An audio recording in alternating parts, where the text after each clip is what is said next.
Halo, Bapak Ibu Kepala Satuan Pendidikan, guru, dan juga operator. Semoga kita semua dalam keadaan sehat dan semangat untuk menciptakan transformasi pendidikan. Dalam melakukan perencanaan di satuan pendidikan, semua kita lakukan demi meningkatkan kualitas pembelajaran murid. Berbagai program, kegiatan, dan pengadaan setiap tahunnya sudah dilakukan berdasarkan perencanaan. Tetapi pertanyaannya, apakah semua sudah sesuai kebutuhan? Perencanaan berbasis data menggunakan rapor pendidikan menjadi langkah penting dalam memulai perencanaan pembenahan. Lalu bagaimana caranya melakukan perencanaan yang sesuai kebutuhan? Dalam proses perencanaan berbasis data, ada 3 tahap: identifikasi, refleksi, benahi. Identifikasi merupakan langkah awal dalam melakukan perencanaan. Identifikasi masalah perlu dilakukan berdasarkan data yang kredibel agar prioritas pembenahan pun dapat sesuai dengan kebutuhan dan kondisi masing-masing satuan pendidikan.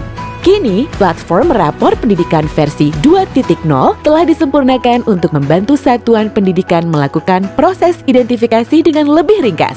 Simak langkah-langkah identifikasi dengan rapor pendidikan di beberapa menit ke depan.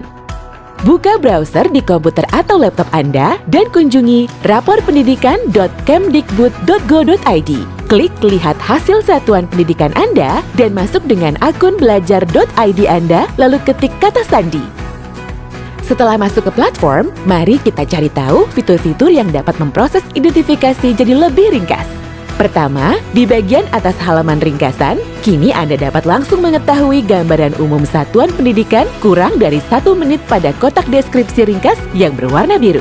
Sebagai contoh, SMA Merdeka Belajar 1 dapat mengetahui berbagai ringkasan seperti indikator mana yang mengalami peningkatan signifikan dibandingkan tahun sebelumnya, indikator mana yang memiliki capaian terbaik tahun ini, indikator mana yang menjadi fokus pembenahan beserta akar masalah utama yang harus diperbaiki, dan lengkap dengan ringkasan contoh cara pembenahannya.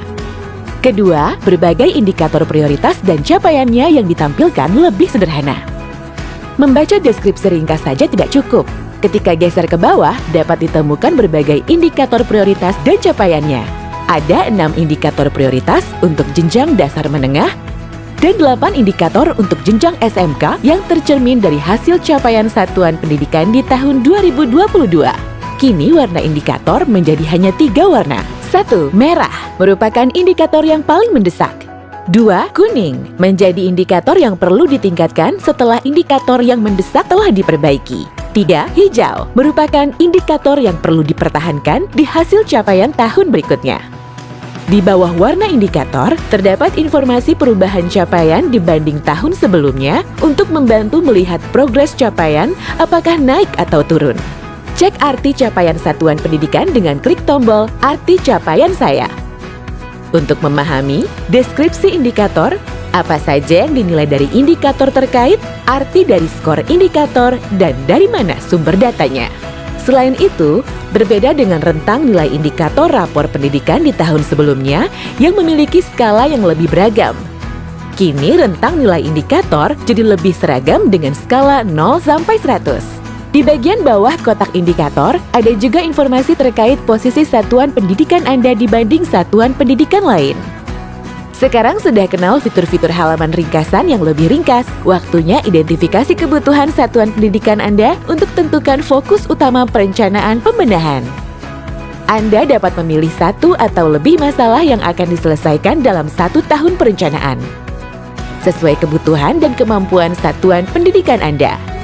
Contoh di sini, terlihat jelas indikator kemampuan literasi SMA Merdeka Belajar 1 berwarna merah dan perlu menjadi prioritas pembenahan. Mungkin sekarang timbul pertanyaan di benak Anda. Kok bisa capaian indikator saya berwarna merah, padahal suasana belajar di kelas terlihat baik-baik saja? Nah, waktunya menyelami capaian indikator dengan merefleksikan akar masalahnya dengan klik Pelajari Akar Masalah. Yuk ikuti panduan refleksi akar masalah di video tutorial selanjutnya. Ingat, perencanaan berbasis data dengan platform rapor pendidikan adalah langkah penting dalam melakukan refleksi untuk pembenahan yang sesuai kebutuhan. Semua demi peningkatan kualitas pembelajaran murid. Kunjungi raporpendidikan.kemdikbud.go.id dan login dengan akun belajar.id Anda. Untuk informasi lebih lanjut, kunjungi pusatinformasi.raporpendidikan.kemdikbud.go.id.